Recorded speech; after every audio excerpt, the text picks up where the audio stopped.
Hello, my name is Joseph Edwin from Educa Institute. Now it's time for history, and we make the continuation of solving different Necta questions. And we are solving today based on Necta 2021 history question. Our question, it's question number 7, and our question states that indirect rule policy was very advantageous to the British. Justify this statement by giving 6 points. Indirect rule policy was very advantageous to the British. Justify this statement by giving 6 points. So, on answering this question, we are going to answer this question basing on 3 parts and 1 part as an extra on answering this question. So essay type question, we answer the essay type question basing on 3 parts. The first is introduction, the second is main body, and the third is conclusion. So here we are going to start from one part to another part on answering our question. So swali letu namba 7 linatuhitaji sasa tuoneshe ni jinsi gani mfumo wa kiutawala wa mlango wa nyuma ambao ndio inaitwa indirect rule policy, mlango wa nyuma ulikuwa na faida kwa Waingereza. Kwa nini Waingereza waliamua watumie mfumo wa mlango wa nyuma? Kwa sababu hawakutumia mfumo wa moja kwa moja, walitumia mfumo wa mlango wa nyuma ambao unaitwa indirect rule, mfumo ambao sio wa moja kwa moja. Kwa hapa tunaenda kuangalia ni jinsi gani sasa huo mfumo ulichukua na Waingereza kama ni mfumo wenye faida sana kwao. So here we start on the first part, which is introduction. So in our introduction now, we are going to provide the meaning of our key term based on our question. So our key term here, it is indirect rule as our question asked it.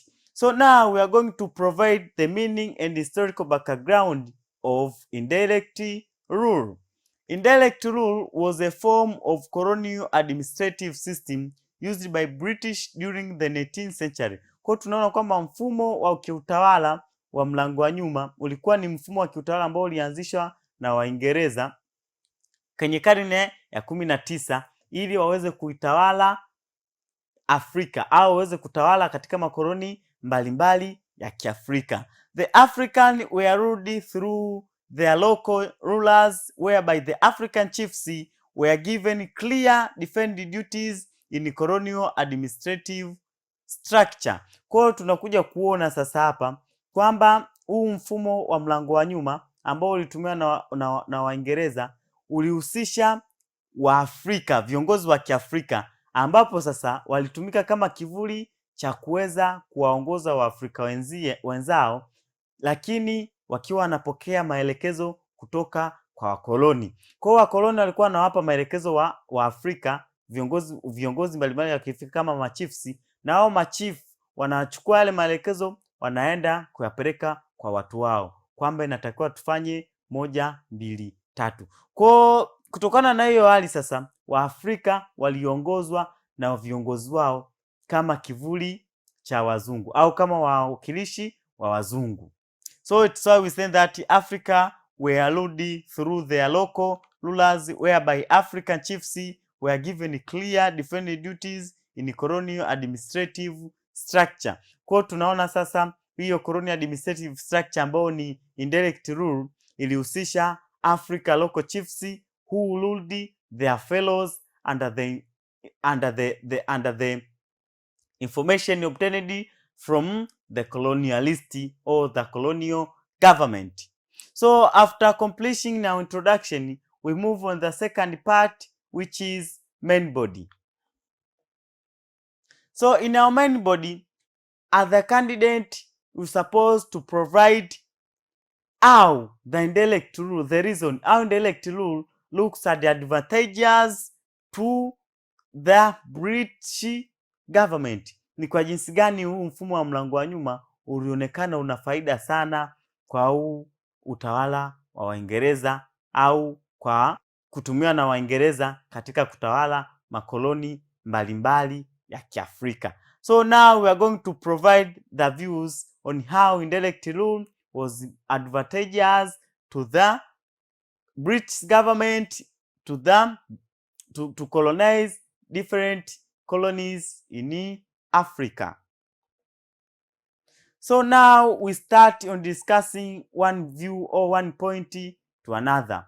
Let us start on the first point, which states that the system avoided resistance. The system avoided resistance, kwamba mfumo wa mlango wa nyuma ulionekana kama una faida kwa Waingereza kwa sababu huu mfumo haukuruhusu Waafrika waweze kuresist, waweze kuwapinga wakoloni. The British used the indirect rule system to colonize the Africa in order to avoid resistance, kwamba Waingereza waliamua watumie mfumo wa mlango wa nyuma ili kuwatawala wa Afrika kwa ajili ya kuondoa ile migomo ambao ingetokana na Waafrika ambao wangewaoneshea wazungu. This was success because there was no direct contact between Africans and the British, but the contact was between African with their rulers. Kwamba hii ilitokana na kwa sababu gani? Mgomo haikuwepo kwa sababu hakukuwepo na mwingiliano wa moja kwa moja kati ya Waingereza pamoja na Waafrika, na hatimaye mwingiliano ulikuwepo ni kati ya viongozi wa Kiafrika au machifu na watu wao. Kwa Waafrika hawakuweza kukataa au hawakuweza kufanya resistance kwa sababu waliwaamini Waafrika wao viongozi wao ambao walikuwa wanawaongoza, lakini hawakujua kwamba hao viongozi wapo kama vibaraka wa wazungu. At the end of the day, the British success to control or to colonize African colonies under this system. This creates the good environment of avoiding the resistance. Kwa waliweza kutuongoza bila kuwepo kwa resistance yoyote. So this is the first point on how the indirect rule looks at the advantages to the British government because the success to avoid resistance from the African people. So the second point in our question states that the system was economically cheap. The system was economically cheap, kwamba huu mfumo mlango wa nyuma ulionekana una faida kwa sababu ulionekana kwamba kiuchumi uko vizuri, kwamba wazungu wataweza kuzalisha kwa wingi kupitia huu mfumo. How the system looks as economically cheap? This is because the African chiefs were not directly paid by the colonial government, kwamba viongozi mbalimbali wa Kiafrika au machiefs hawakuwa wanawategemea au hawakuwa hawategemei malipo kutoka kwenye serikali ya Waingereza. Kwa serikali ya Waingereza hawakuwa na mzigo wa kuweza kuwalipa machiefs. Kwa machifu wenyewe walikuwa wanaendesha shughuli zao, lakini wanapokea oda kutoka kwa serikali ya Waingereza. So although the African chiefs could not demand the service from the colonial government, for example, the accommodation, transport, and health services, through this action, the British government had no burden to spend to the African chiefs. This create the way of improving the economic status. Kwa kutokana na hiyo sababu ikapelekea sasa Waafrika wengi au viongozi wa Kiafrika wasiweze kuwategemea au wazungu au wasiweze kutegemea misaada kutoka kwenye serikali ya kikoloni, na mwisho wa siku sasa serikali ya kikoloni ikapunguziwa mzigo wa kuweza kuwalipa. Kwa wakawapa mamlaka waweze kupokea oda, wanafanya kazi, wanajitawala. Mwisho wa siku ikaonekana huu mfumo hauna gharama kwa sababu machifu hawategemei malipo au huduma zozote kutoka kwenye serikali ya kikoloni. It's why we say that indirect rule system acted as economically cheap. Now we move on the third point, which states that the system solved the language barrier. The system solved the language barrier. How indirect rule solved the language barrier? Some African could not be organized through radio and the other means of communication. Therefore, the use of African chiefs was efficient. Kwamba huu mfumo ulitatua changamoto ya mawasiliano ya lugha baina ya wazungu na Waafrika, kwa sababu Waafrika walikuwa hawana uwezo wa kuelekezwa kupitia vyombo mbalimbali vya habari au vya mawasiliano kama redio. Kwa hiyo walichokifanya Waingereza ni kuhakikisha wanatumia watawala ambao walikuwa wanapatikana ndani ya Afrika kama machifu kuwa kama daraja la mawasiliano kati ya wao na Waafrika ambao walikuwa wanawaongoza. Mwisho wa siku ikapelekea sasa zile shughuli mbalimbali za kiuchumi ambazo Waafrika ilibidi zifanyike kwa uweledi mkubwa, kwa sababu Waafrika walikuwa wanapokea maelekezo kutoka kwa watawala wao ambao walikuwa ni yao machifu.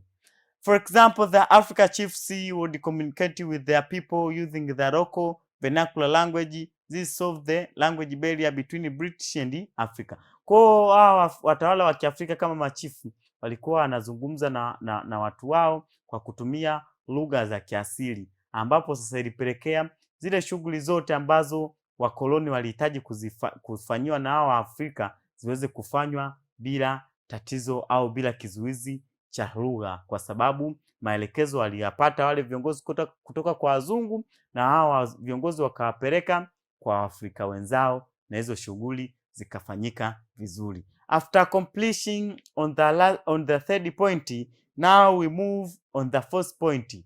The first point states that the system ensured the collection of tax.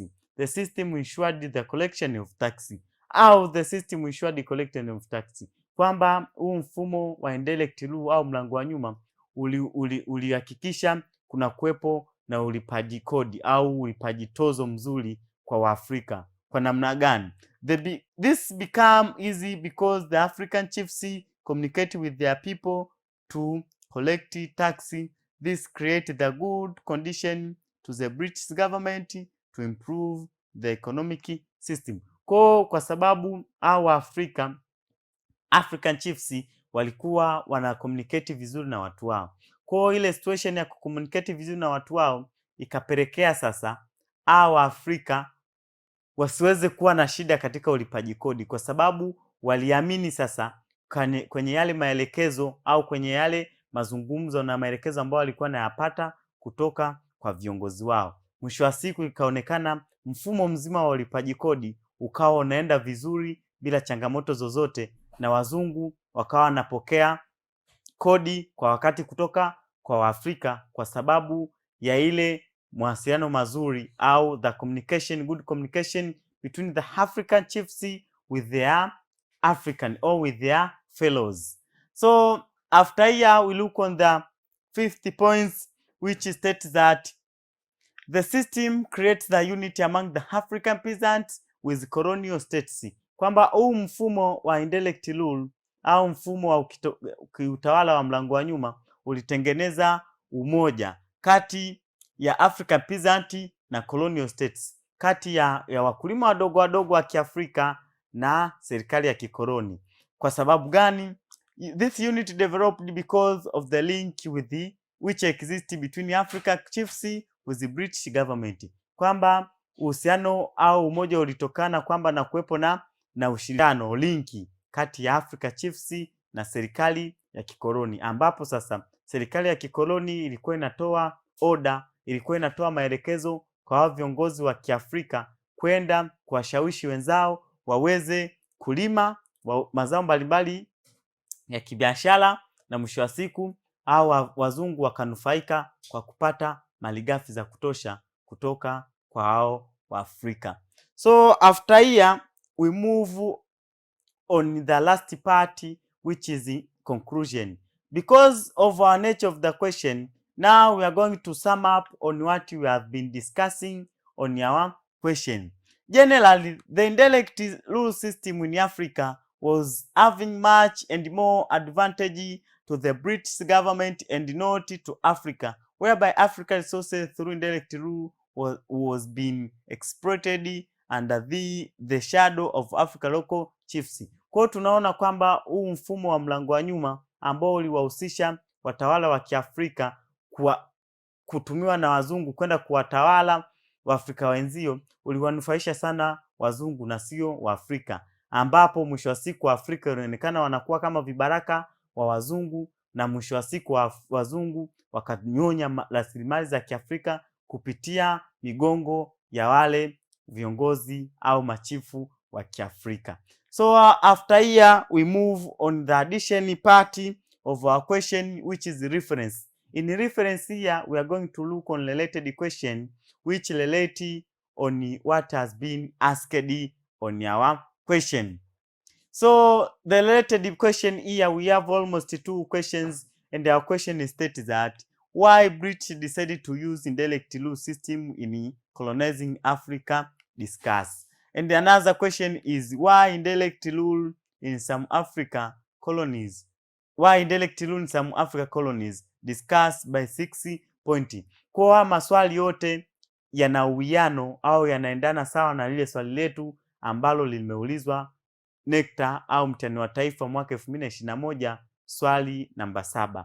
So in summarizing up in our question, we are going to look on answers which can answer our question. So the first point is the reduction of resistance, we already discussed. The second, the system ensured the collection of tax, we already discussed. The third, the system solved the language barrier, already discussed. And the last point, the system was the economic cheap, we already discussed. So after here, let us end the session. Thank you for listening.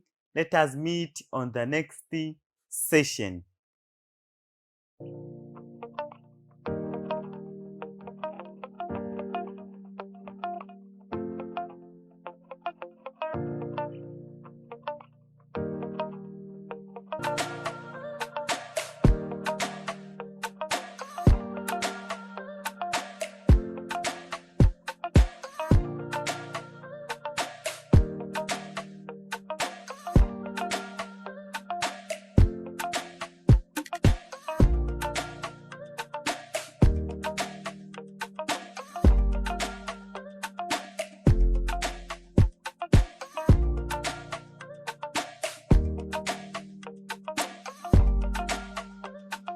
Purchase your tracks today.